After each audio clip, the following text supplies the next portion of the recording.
now turn to Section 1. Test 3. Section 1. You will hear a telephone conversation between a language student and an advisor. First, you have some time to look at questions 1 to 6.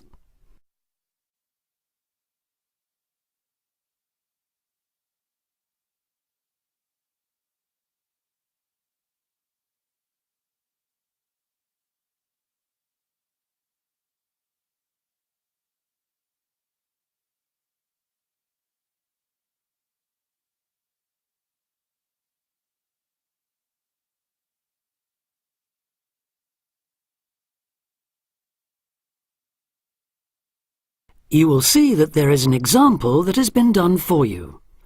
On this occasion only, the conversation relating to this will be played first. Homestay Language Learning, Lisa McDowell here. How can I help you? Hello, my name's Dan. Hello, Dan. And I'm going to be living with a family in Edinburgh for 3 months, so I'd like some advice on what to bring with me. I'm flying in via Singapore on the 15th. Right. Well, perhaps most important of all are your documents. Vaccination certificate, sponsor's letter, and the certifying letter from us for immigration. The documents are essential, so A has been written in for you. Now we shall begin. You should answer the questions as you listen, because you will not hear the recording a second time. Listen carefully and answer questions 1 to 6. Homestay Language Learning, Lisa McDowell here. How can I help you? Hello, my name's Dan. Hello, Dan. And I'm going to be living with a family in Edinburgh for 3 months, so I'd like some advice on what to bring with me. I'm flying in via Singapore on the 15th. Right. Well, perhaps most important of all are your documents. Vaccination certificate, sponsor's letter, and the certifying letter from us for immigration. Yes, I've got all those in order, I think. What I'm really wondering about are money and clothes and things for my room. Personal effects, in other words. OK, let's start with cash. You'll already have money in your bank account here, of course, but make sure when you get here you have some cash on you. Pounds, that is, not euros or dollars. How much do you suggest? I'd say 50 as an absolute minimum. OK. Now, the next thing is which clothes to bring. What do you think? Well, as I'm sure you know, it can get pretty cold here, so you will need some warm clothing. There are shops near here that sell winter clothes quite cheaply, so you really don't need to bring much. Do make sure, though, that you have at least one thick sweater and a jacket with you when you arrive here. The temperature's likely to be a lot lower than in Singapore. Thanks for the warning. Now, something else I'm not sure about is whether to bring my computer. It's a laptop, so it won't take up much room. 2 problems. Firstly, it might not be compatible with the electricity supply in this country. And secondly, there's a risk of it getting broken in transit. Someone travelling here had hers smashed only last month. But surely I can carry it as hand luggage. Usually, yes, but because of all the tight security right now, you may have to check it in. So my advice is to leave yours at home. OK, I think I will. Is there anything else you'd advise against bringing? Well, you won't need household or cooking things. They'll all be provided. And importing food, of course, isn't allowed by customs, though I imagine you already knew that. Well, yes. But there are 1 or 2 things I'd suggest you find room for in your suitcase. Yes? Perhaps a few of your favourite cassettes or compact discs. Of course, you might be able to find them in the shops here, but then again, you might not. That's a good idea. Anything else? Yes. Some photographs of people and places that are special to you could be nice. They can really make your room feel like home. It's just a thought. I'll see if I've got a few good ones. Before you hear the rest of the conversation, you have some time to look at questions 7 to 10.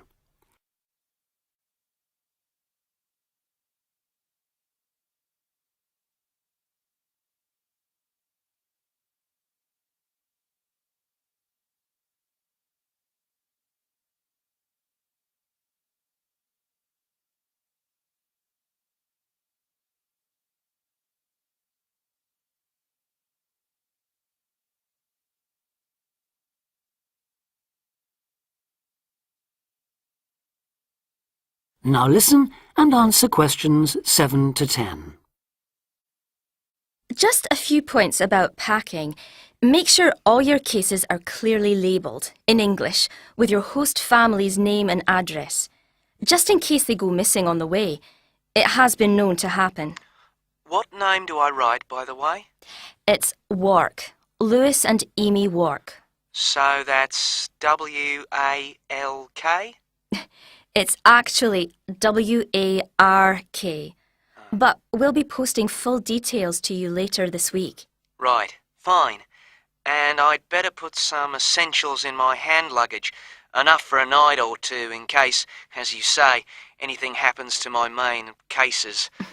Yes, I'd recommend a change of t-shirt and socks and so on, plus any medication you may need, and a toothbrush, of course. And my tights. Your tights? Yes, for the flight. Wearing them helps prevent deep vein thrombosis when you're flying long distances, not getting any exercise. Oh yes, I've heard about that. Now, talking about exercise, there's one last thing. When you've packed your baggage, check you can carry it, all of it, at least 500 metres without any help. You may have to do that. OK. Well, thanks for all your help. You've cleared up a lot of points. Oh, you're welcome. Have a safe journey, and we'll look forward to seeing you next month. Bye. Bye. That is the end of section 1.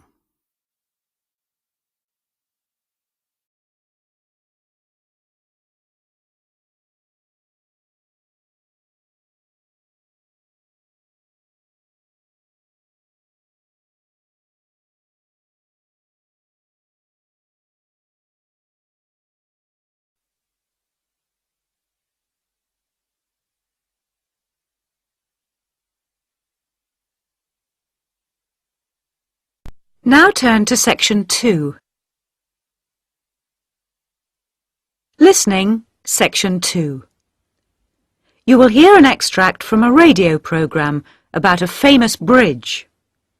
First, you have some time to look at questions 11 to 18.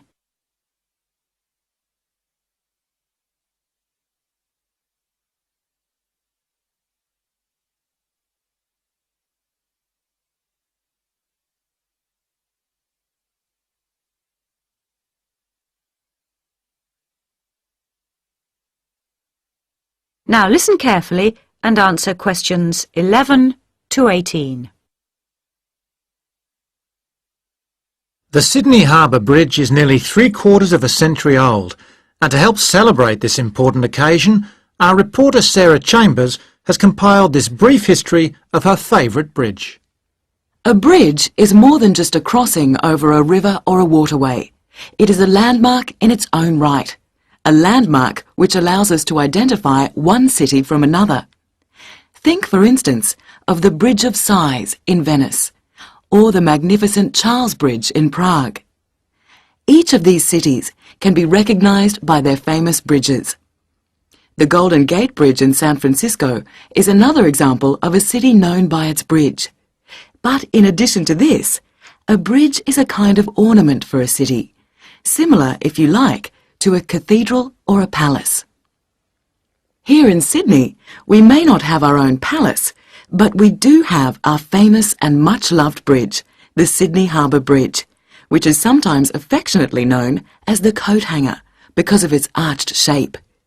It was built back in the 1930s, and so the bridge is coming up for a significant birthday. Let's have a little look at its history. Although the idea of building a crossing over Sydney Harbour had been discussed many years earlier, It wasn't until the year 1916 that the state government agreed to allocate some money for the construction of a bridge. The chief engineer for the bridge was a man called Dr. John Bradfield, a brilliant engineer who supervised the entire project from beginning to end. First, they had to decide on a design, so he organised an international competition to choose a design, and ultimately got the one he wanted. The job went to a British engineering firm, and the contract was signed in 1924. The design he chose was the single-arch bridge that you see today, made of steel with a tower at either end. In 1926, construction finally began. The first thing they had to do was demolish 800 houses around the site where the towers were to be built. The poor families, however, never received any compensation for this. But the project created thousands of jobs, much needed in those difficult times. Of course, like all projects of this size, it took much longer to build than originally planned. It was supposed to have been finished by 1930, but actually it wasn't completed for another 2 years. It also cost twice as much as the original quote, coming in at £9.5 million instead of the agreed contract price of £4.2 million. But what's new? The opening ceremony took place on the 19th of March 1932, and a large crowd gathered for the occasion. The Premier of the state was just about to cut the ribbon when suddenly a man rode through the crowd mounted on a horse and slashed the ribbon with his sword. He wanted to be the first to cut the ribbon. Anyway, they tied the ribbon back together and the ceremony continued. The man on the horse was fined £5 for his offensive behaviour. Before you hear the rest of the talk, you have some time to look at questions 19 and 20.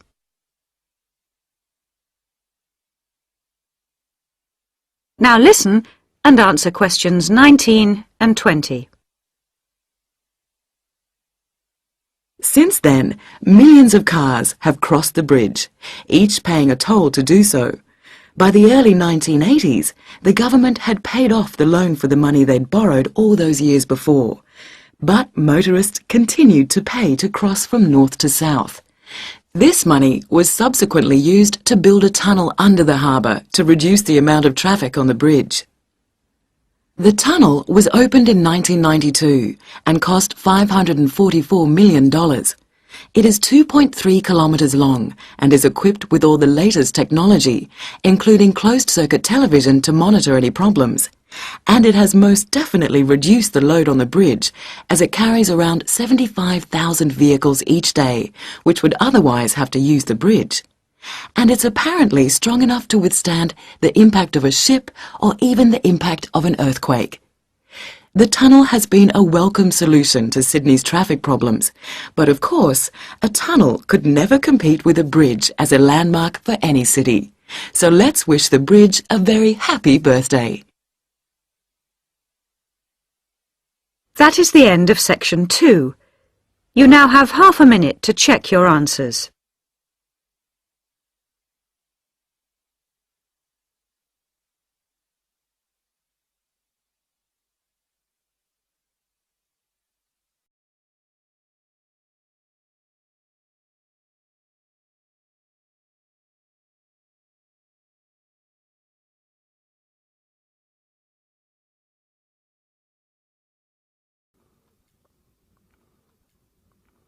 Now turn to Section 3. Section 3. You will hear a discussion between two psychology students and their tutor. First, you have some time to look at questions 21 to 24.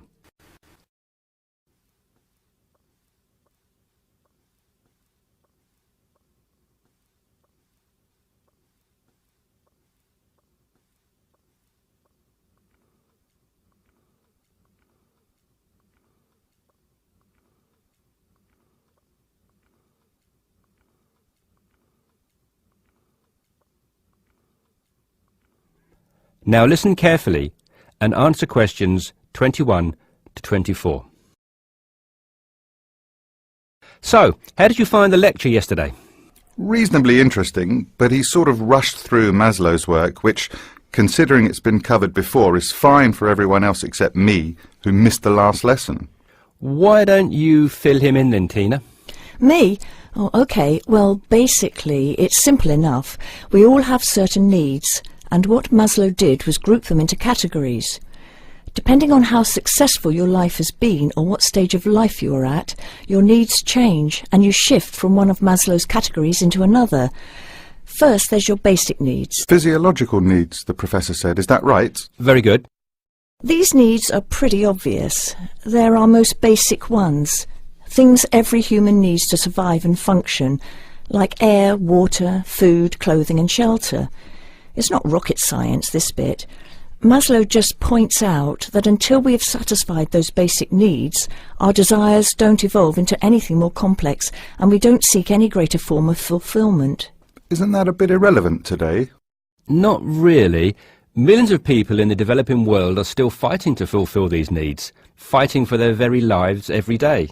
Good point. So anyway, Maslow represented what he called his hierarchy of needs on a pyramid, or, in 2D, a triangle. With physiological being at the base, presumably. Yes, it's obvious, isn't it? What's at the other end of the spectrum, then? Well, to be at the pinnacle, you've got to have mastered the other levels of need. Then you are in the self-actualization zone.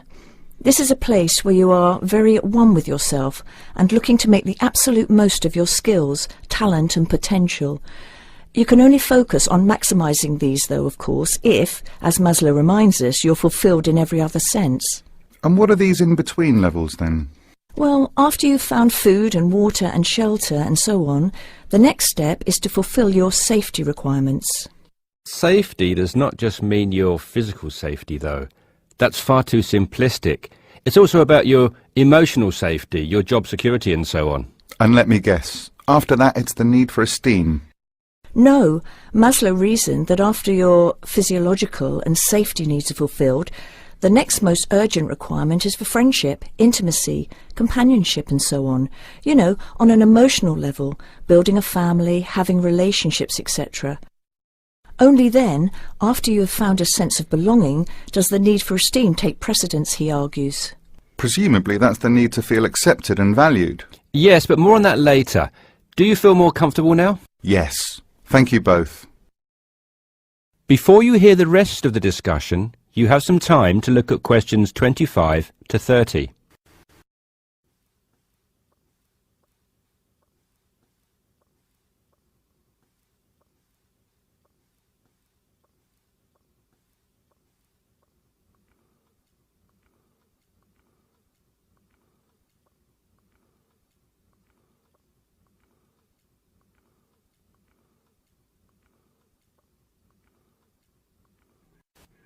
Now listen and answer questions 25 to 30. OK, now that you are both familiar with Maslow's hierarchy of needs, let's look at a few cases in point. Case 1. Crime boss in the slums of Mumbai. What do you think? Surely very low. Physiological, I'd have said. But he has food and shelter. A shed is hardly shelter. And how is living from hand to mouth every day adequate from a nutritional perspective? Oh, of course. You're right if you look at it objectively. But remember that human psychology is far more complicated than that. When quizzed, this person surprised researchers. First of all, he regarded his shed as adequate shelter and was completely content there. Secondly, he generally felt satisfied with his level of food intake. Thirdly, being the crime boss of the slums, he felt very safe, arguing that no one would ever touch him. He had no self-esteem issues either, since he had the respect of his fellow slum dwellers. It may have been fear, but he perceived it as respect. That is all that matters, and was quite content with who he was. I see. So it's not just about the reality of your situation, but also how you perceive that reality. Exactly. Most people would be very low on the hierarchy in his position, feeling like they wanted and needed much more. He did not. Now, what about case 2? A multi-millionaire rock star. Well, you'd naturally assume he's fulfilled his physiological and safety needs, but when you read on through his profile, look here, he's plagued by paranoia and thinks someone is trying to kill him. On that basis, given his state of mind, he must believe that his safety is compromised, so safety must be his primary concern. Very good. And look here at case 3, a property magnate. Having suffered badly during the recession, his portfolio of properties is in danger of being repossessed. In fact, look, he's in danger of losing everything and being left without even enough to support himself. Wow, so I guess he's gone from very high up right down to the bottom. Exactly. Even his basic needs are no longer secure. An excellent example of how there can be movement both ways on the pyramid. Case 4, a housewife. She must have some esteem issues, surely. Read on. She is quite content and well respected and loved by her friends and family. What's more, being a housewife is all she ever wanted to do, and she has excelled at the task. Therefore, forget esteem. This lady has maximised her potential in her eyes. She's right at the top. And case 5? A very sad case. It is what it is. There are always innocent victims of war, and he was left with nothing, not even a home over his head. Every day is a struggle to survive. How sad. And last but not least, case 6, another rock star, though a different story. He says the only thing he craves is friendship. He has everything, but is awfully lonely. I think it's obvious where he is on Maslow's hierarchy. Indeed. That's the end of section 3.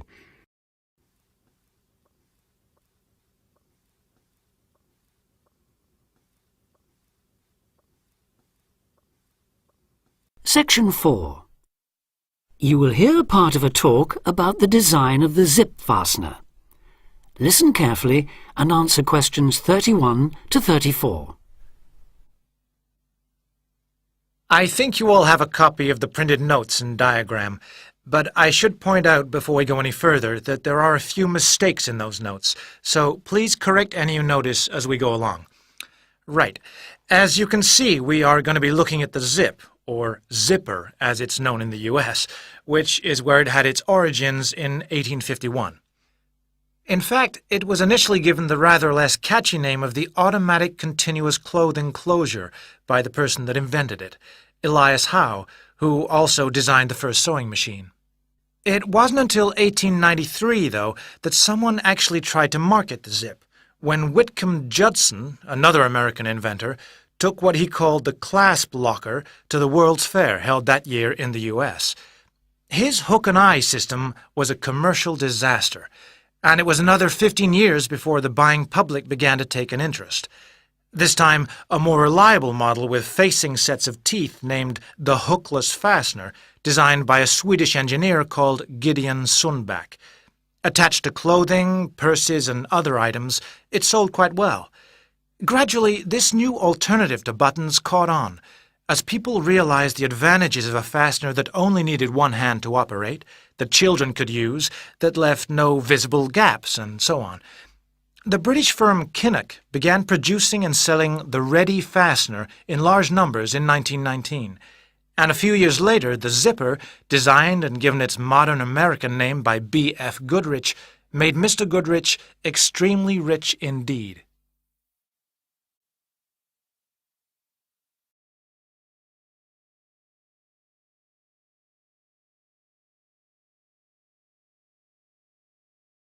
Now listen and answer questions 35 to 40. If its use in trousers was a major factor in establishing the zip as a fashion icon, despite its occasional tendency to trap parts of the wearer's anatomy, another major breakthrough came with the separable zip, the kind that opens at both ends. This type, still widely used in a range of items, from jackets to tents, is shown in the diagram. Let's look first at the right-hand side of the illustration, at the material attached to the item of clothing, the bag, or whatever. This is the tape, which is usually made of fairly tough fabric.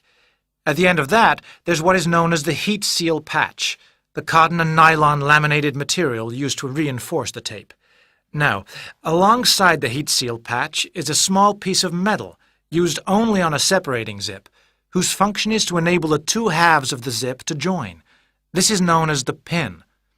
Opposite that, on the other half of the zip in the diagram, is a device which correctly aligns the pin. The box, as it's called, begins the joining of the zip halves. Running up the inside edge of each half are dozens, possibly hundreds of metal teeth, each of which has a small hook and an equally tiny hollow. Moving up and down the teeth to open and close the zip is a piece of metal called the slider. This is operated by means of a pull tab, so called because, logically enough, the wearer or user pulls it in one direction or the other. To close the zip, a wedge inside the slider pushes the hook of each tooth on one side into the hollow of each offset tooth on the other. To open it, the wedge forces them apart. To prevent the slider coming off the teeth at the other end, there is a top stop on both sides of the zip.